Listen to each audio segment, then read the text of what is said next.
Hey guys, and welcome back to my channel. I hope you're all doing well. This week I have a highly requested video and I've been wanting to make this for some time now. How not to procrastinate during exams, or in general, or ever. Because this is something I find myself doing a little less now that I'm kind of in exam mode, but usually I'm like the king of the procrastinators. I thought I'd make a quick video for you, giving you the top tips, especially during this exam season. I know a lot of you are sitting on GCSEs, you're sitting on A-levels, or your university exams, and here are a few tips to help keep you motivated to work.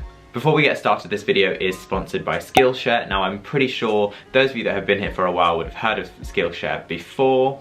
Skillshare is an online learning community with over 25,000 different classes that you can take, from business to finance to media. I've spent my time looking at quite a few different areas, from some cookery classes to some photography classes to even helping me prepare for my summer internship by looking at some finance related ones. There are all sorts of categories, and premium membership gives you unlimited access to each of these areas, allowing you to be part of the communities that you deem best for yourself.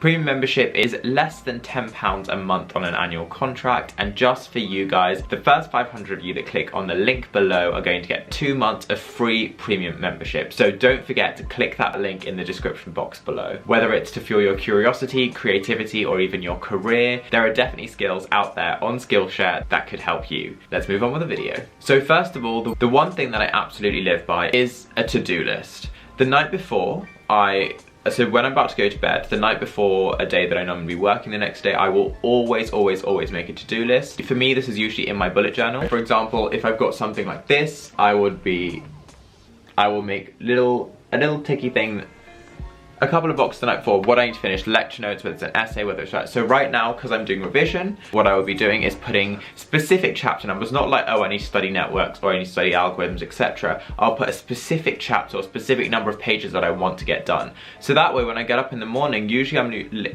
the days that I'm usually lazing around are the days where I haven't actually structured out my next day. So when in my head I know I've already got to plan the things I need to do, it kind of helps me get that motivation to just get out of bed and get to work, because I know that I need to start now for me to actually tick off all the things on my list. Now, another thing while you're making these lists is make sure you give yourself extra time when you're sort of scheduling the day ahead.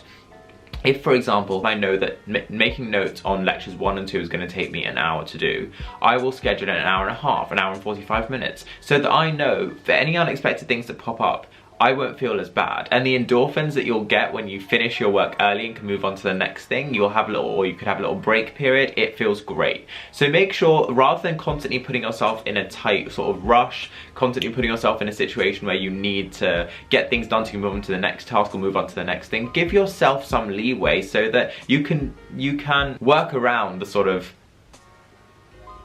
the disturbances of everyday life.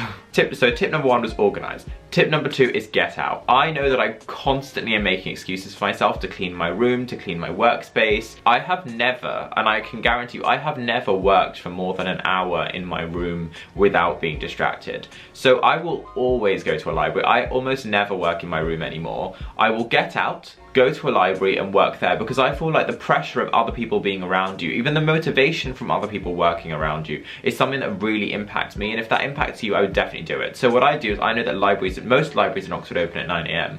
So by 8:30 I would have had my breakfast. If I was going to the gym that morning, I'll schedule it so I go to the gym before, and by 9 AM I'll go to a library. Because once you're in the library, you're in that state of mind, and that really helps me. Whereas if I feel like I'm going to work in my room that day, I might not start work until 10 or 11, and if I'm in a library, by lunchtime I've already done 2 or 3 hours of work, and that makes you feel great. The adrenaline rush that you get from having done a good amount of work, some productive hours, is actually that it gives you the momentum to be able to do more. And that momentum is something that you'll see reoccurring in this video, is something that you kind of want to obtain. You want to get to that sort of deep state of motivation where you have the momentum to do more work. Tip number 3, break down your tasks. And I know you probably hear this again and again and again. It's so important not to list out a a mammoth task on your list, say revise biology, revise chemistry, you need to put specific chapters down. You need to ask yourself exactly what are the things I want to come away learning. Because if you say biology, that is so vague, and your brain is just not going to know what it should concentrate on or what you should do. You will have no idea where to start. Break it down by chapter 1, chapter 2, page 1, page 2. These are things I want to go over and tick them off, because the feeling that you get from ticking things off, I know this sounds stupid, but you really want to be in that state where you feel good of having done some good work, and that really will give you the momentum to do more. And if you're feeling a bit unmotivated, having listed the tasks out will actually be so useful for you, because try and find the simplest next thing that will help you break down this mammoth task. Let's say you haven't started studying for physics, for example, and you want to break it down. So your first chapter is speed, distance, and time. You want to go through that chapter and you want to do the basic exercise. What is the first thing that I could do that will help me achieve this huge goal that I'm finding too difficult to work with?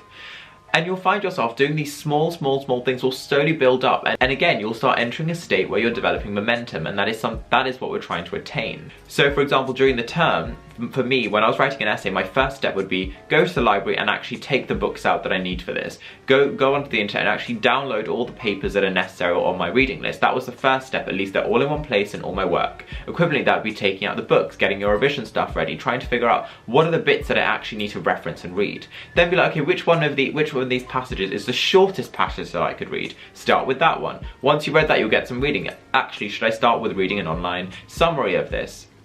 So try and break it down to the most simplest thing that will help you achieve that target and just work on it. If you're finding it hard to motivate yourself to do that, I think one of the things that someone said to me very recently was, so I was procrastinating as usual. I was like, nah, I don't want to do it tonight, I'll do it in the morning.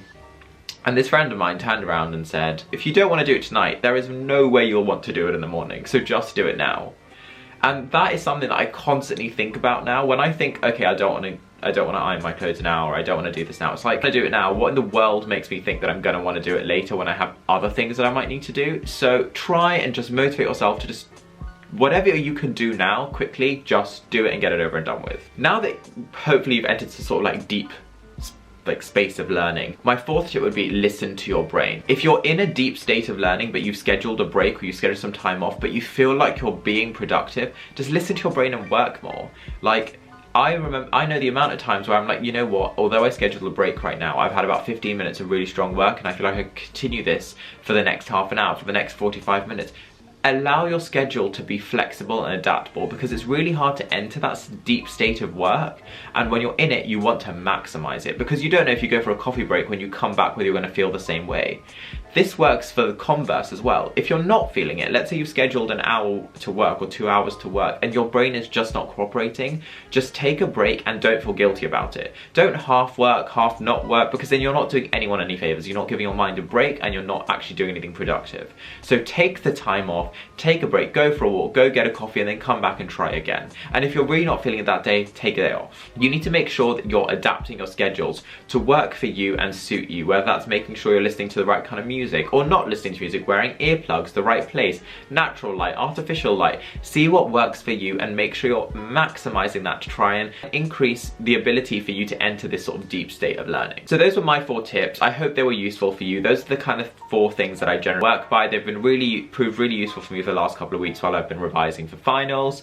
Yeah, I hope that you've enjoyed this video. It was just a quick video because I know that I kept getting a lot of DMs from those of you sitting exams and you wanted some tips, so hopefully this video will prove useful. Again, if you haven't checked out Skillshare, don't forget to check out the link in the description box below, because you will get 2 months of free premium membership.